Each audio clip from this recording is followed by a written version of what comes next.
Okay, now we're going to look at the inside of the trailer here itself and how the awnings extension works, as well as the slide out itself. Although while I'm out here, I might as well address this one. So this right here, this should be closed while you're driving.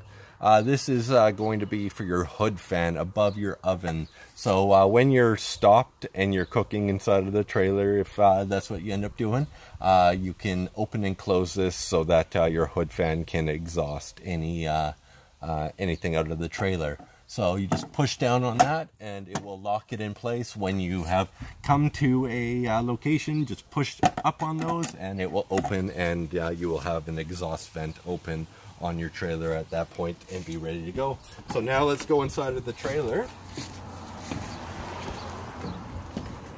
And currently on the trailer, the slide out is open, so I was going to demonstrate how to slide the slide back in, as well as how to look at the batteries on the trailer themselves, as well as how to monitor the tanks on the trailer themselves. So the very first thing we'll look at is just the voltmeter here on the reading the voltage off of the batteries themselves.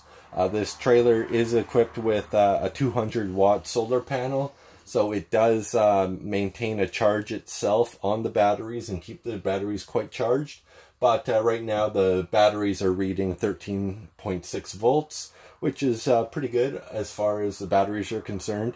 There's two 6-volt batteries in a, I believe it's a series to form the 12-volt circuit itself. Sorry, I'm not an electrician. I can't remember if it's parallel or series, but that doesn't matter. It is providing 12 volts. So you won't actually have to change anything on here. It is a sealed battery, so you don't need to change that to a flooded battery.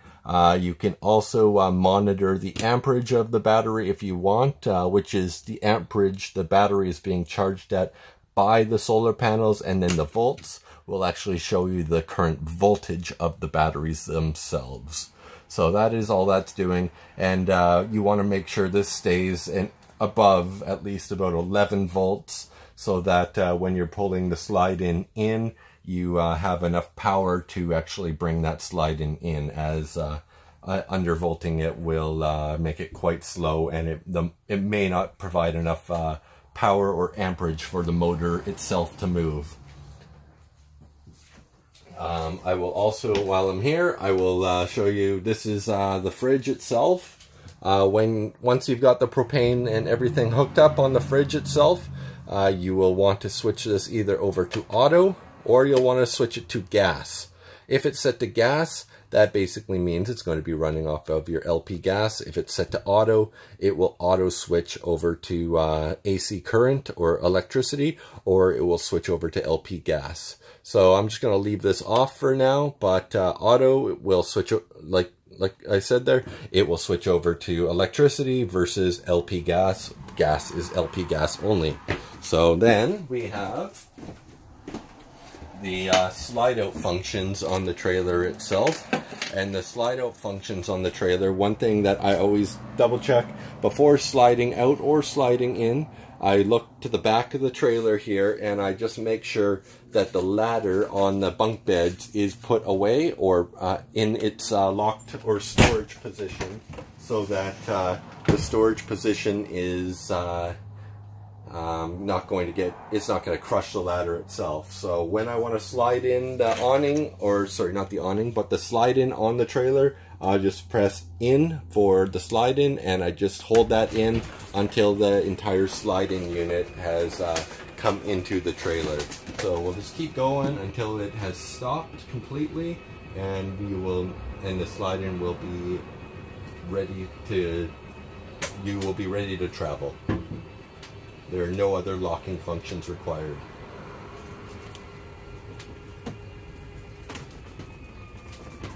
There we go. So the slide-in is now in, and it has finished locking itself as well. It won't actually come out while you're driving. That is all you need to do. It's just a button in this trailer.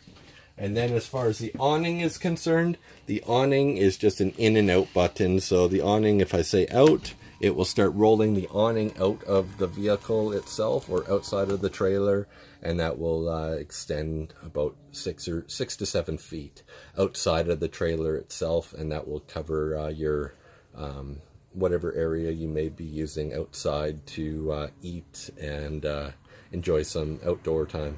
So I'll just run that in.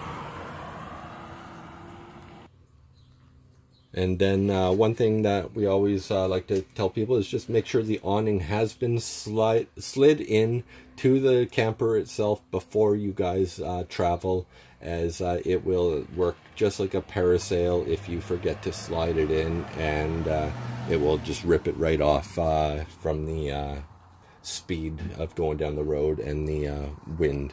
So that is everything inside of the trailer except for the control module, or little panel here that will tell you the current condition of your tanks. So you've got your LP, which is your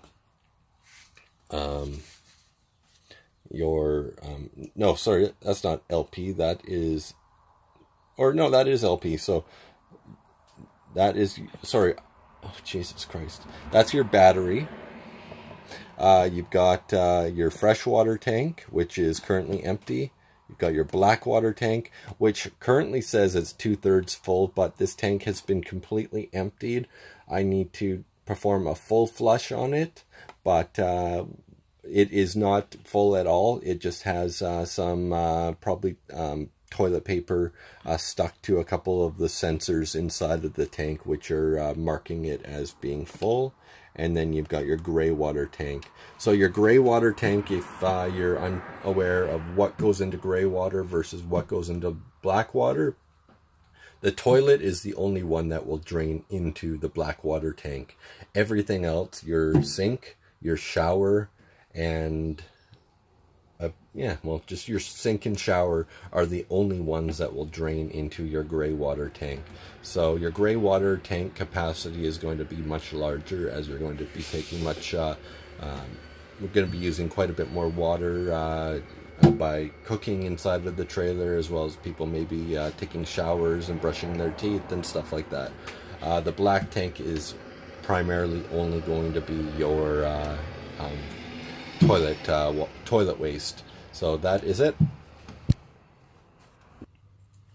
And then finally, on this control module, which I forgot to mention, you've got your water pump. Your water pump is going to run off of your batteries up front, or it will also switch over to run off of your AC power. You've got your water heater and another water heater. One of those water heaters will run off of LP gas, and one of them will run off of electricity. You do not need to have both of them on at the same time, and it is a good practice to always turn the water heater off when you are not using it. The LP gas, it takes about 20 to 30 minutes for the water to warm up to a comfortable level for showering, and then your electric heater will take about an hour to warm up itself. So I usually will only use my LP gas, as it's going to warm up quite a bit faster. I like things done quickly, so I use that. But you do have the option of using either electric or gas. Just don't forget to shut them off when you are done using the water heaters, as the water tank will hold the heat in the water for quite a while after you've heated that tank itself. I think it's about 25 liters of hot water in that tank as well. And then your water pump, which has to be on to run any water services inside of the trailer. And the water pump is just based right under the counter here, so that it can pressurize any of the lines throughout the trailer itself.